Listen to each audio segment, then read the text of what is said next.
So here's the security alert that we've got from people working for Museveni and all of them. Suluhu, the president of Tanzania, current president of Tanzania, has sent over a few or several Muslim prisoners to come to Uganda to pose as a terrorist group supported by NUP, or the party of Bobi Wine. The way they want this operation is to have those Muslim men come to Uganda, to Kasese in particular, where there is a member of parliament for NUP called Cheyune. What the plan is, which they've already acted out and practiced in their timing to make sure that the operation will succeed within the time allotted for it. They would like to do this in at least 10 minutes or less. So those gentlemen have been brought to Uganda. They have been taught on what they're going to do and say. What they want them to do is they're going to perform acts of violence and kill some people, hurt some people in the Kasese region, and then run into the home of a member of parliament for NUP who just succeeded the election, to go run into the gentleman's home and act like the gentleman is the one who sent them. When they get to Suluhu's home, in the middle of a ruckus where the army or police are coming to a rescue or running after this gentleman because they're seeming like because they've committed some acts that are of atrocity, they will run after them, and in the middle of that, Mr. Cheyone will be killed or will be shot dead immediately. So then this man will continue on to go to get arrested. They'll hand over themselves to the police and things like that, and the police or the military will put these men before the camera to document what they have to say. And these men are going to say that NUP or Bobi Wine is the one who sent them to come and perform these acts of atrocities. And this is, remember, to make Bobi Wine look like a terrorist organization. Museveni is trying to undo what his son has done. All of the claims or the celebrations that the son has made online, such as killing only 22 of the NUP members or people during the elections and wanting to kill more, all of those tweets that Muhoozi has sent out are really adjudication of what he has, or they could be certified as true statements coming from who they really want to get the statements from. He's basically agreeing to what he has done or they have done during the election period. So Museveni wants to undo all that. He wants to make sure that his name or his son's name becomes clean by showing the international community that Bobi Wine is truly and indeed is a terrorist organization, and that's why his son is trying to fight them. So eventually, when these men are put before the camera, they're going to make claims or allegations that NUP is the party or the person, or Bobi Wine is the person who sent them to do these operations. And the reason why they're using Muslims is because Museveni is dying to prove to the world that Bobi Wine is connected to terrorist organizations. As you might know, a lot of, bad talk has been in the direction of Muslims to paint them as terrorists and things like that. So Museveni wants to follow that trend, to say that these Muslim men were sent by Bobi Wine to come and attack Ugandans. Indeed, Bobi Wine and his party are terrorist organization. So anyways, after the operation in Kasese, where after Cheyune is killed, these people will also claim that they have other partners in Mbale. In this way, they're pointing towards Nambeshi. Nambeshi is a NUP, one of the NUP executive members who resides or comes or hails from Mbale. What he really wants to do is what Museveni is trying to do here is to connect these men, to link them to Nambeshi, so that Nambeshi is also picked up by the Museveni people, and then eventually they will make claims that they are also linked to leader of opposition Joel Senyonyi and Secretary General Louis Lubongoya. All these are claims such that his son looks legitimate in his crackdown on Bobi Wine and his home. So then they will capture Nambeshi. They will also come and take Lope, Joel Senyonyi, and then they'll also come and take Secretary General Louis Rubongoya. In those acts, Museveni wants his son to come out as a sort of savior, like he did in Luero. You know, he confused people. Museveni came and attacked, and then eventually afterwards came as a savior, as a rescue person when things, when people were crying. And so people felt comfortable in him, feeling like they can trust him and that he was their savior. This is what he's trying to do. These acts are such that if this, whatever their plot is, succeeds, this son of his, Muhoozi, will remain Chief of Defense Forces, or CDF.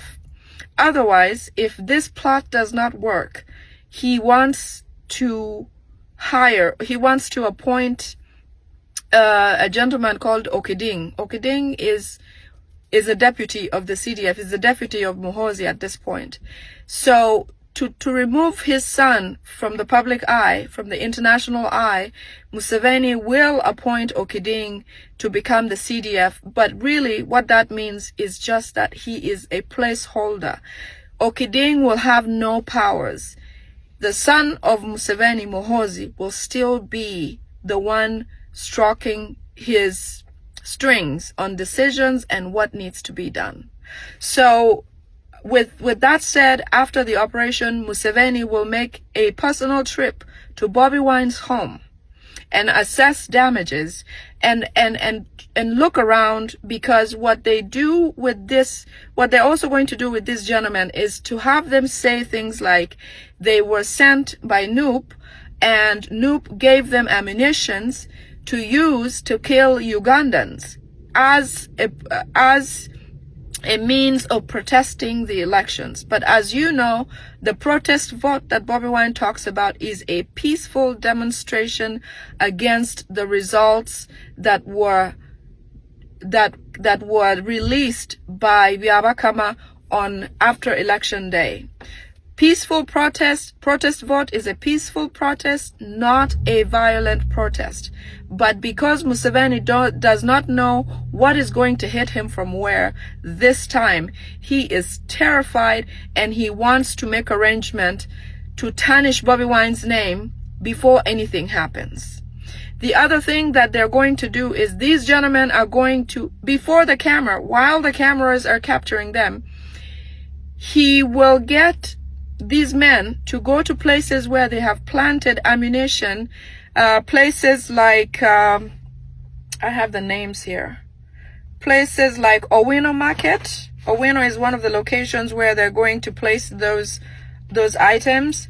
Arcades in Kampala, Coach Hotel, which is near Mapera House or CPS. I think some of you might know where this is. Those areas, they have already stocked or stored ammunition during the night.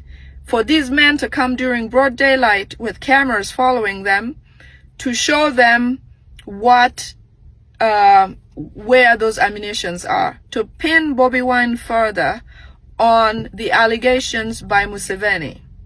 Okay? The men will then go back to Tanzania after that operation. And the other thing also is that there is a letter that has been written and dated December. It was written by this gentleman in Buganda, the Katikiro of Buganda. The letter states that it's apparently written and agreed upon by the four Katikiros. There's the Katikiro of Buganda, Katikiro of Toro, Katikiro of Kasese, and Katikiro of Busoga, Muvawala. This letter it speaks about Bobi Wine's group, again speaking about Noop as an organization. The letter states that the people of the kingdom, or the you know, Katikiros are like vice or operations managers, for example, in a kingdom. They are the people who perform acts or duties of the king, and on and on and on. So these men have written this letter, which they dated December, and these are all efforts of Museveni to try to tarnish Bobi Wine's name and tarnish Noop's name. Museveni's goal is to arrest all of Bobi Wine and try to obliterate Noop as an organization and all of its party members. Right now, as I speak, there's several abductions going on in the night of every Noop member. Several members live in the bushes. They do not live home anymore for fear of losing their life. The other thing also that they're trying to do, before I get back to that point, is they are now trying to rearrest people that were appointed to watch or to, what do they call those people who are at, people who are appointed by Noop to be their representatives at all polling stations are now being rearrested by the Musevenis to have them pen their signatures on the bogus DR forms that they generated showing Museveni's win. Because at the time that the elections were going on, those people were abducted, conveniently so that all of the DR forms would reflect Museveni's win. And now that those people, some of them escaped, some ran away and all of that, now that they don't have the signatures to prove that those new people or the appointed election polling station agents are no longer, now that they want them for their signatures, they're trying to recapture them and force them to append their signatures to DR forms that they were not even present to witness, because their job is to witness and say, okay, there is 500, Chagulanyi Sentamu has 500 votes, Museveni has 20 votes. Those are the types of forms that they need to sign legitimately to make the forms legitimate. Now, Museveni has not been able to achieve that, and that's why they're abducting several more members of these new people. But going back to the letter is something that has been arranged after the fact, obviously, to further affirm that Noop is an organization of terrorists. They want this letter to prove, Museveni is going to use this letter in the international stage to show that Noop has been a threat in these kingdoms, because even the kings or the chiefs or the katikiros of these kingdoms have felt a threat by the Noop people in their communities locally. So to boost Museveni's idea of Noop being, or his front to the international community that Noop is a terrorist organization, he wants to put this letter out there so that people feel like, oh my goodness, look, even the community thinks that it's true, but it is not true. I am saying this early because you're going to see these things, and hopefully our voices, or the voices of people who are communicating such information, can go ahead such that when these acts or these letters start to surface, you have some type of proof of a premeditated situation in Uganda. I'm not saying this as a threat. I'm just laying down the facts as I have been given by a very, very credible source. The other thing that they are also trying to do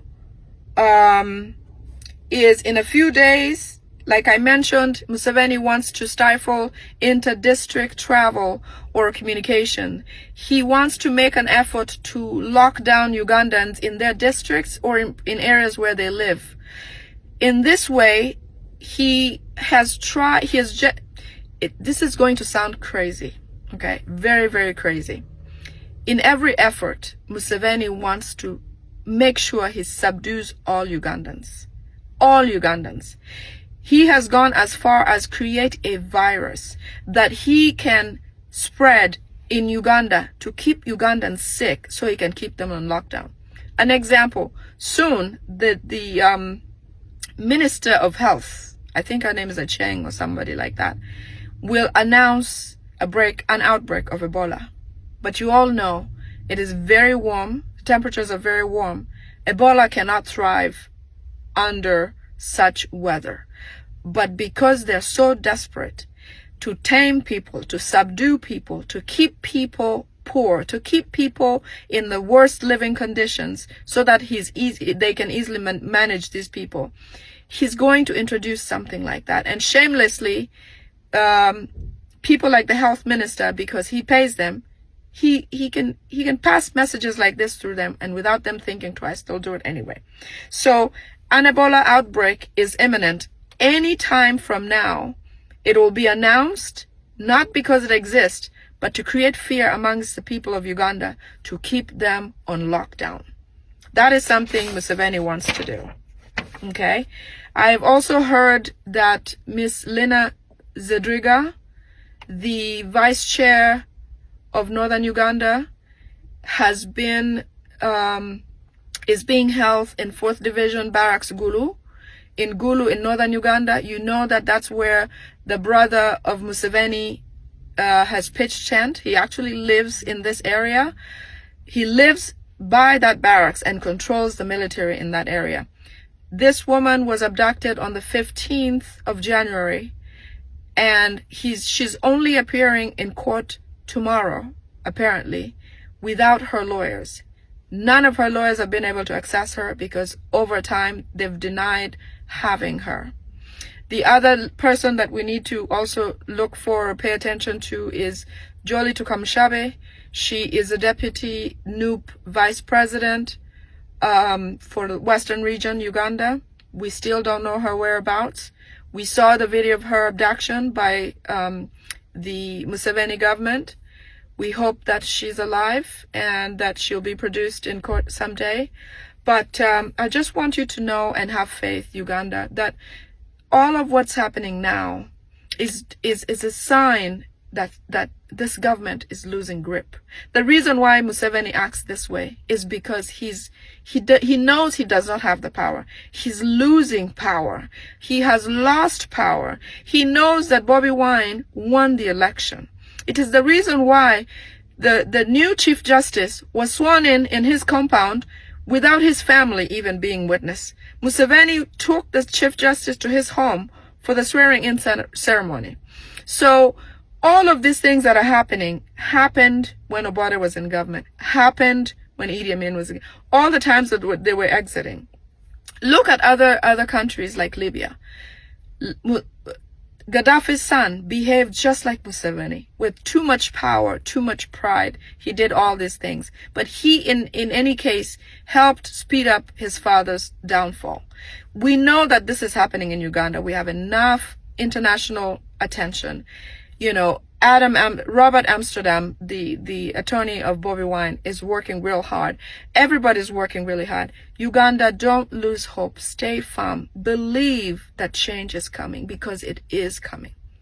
Okay? It is coming. In any way that you can defy this government, that you can show your contribution, please do.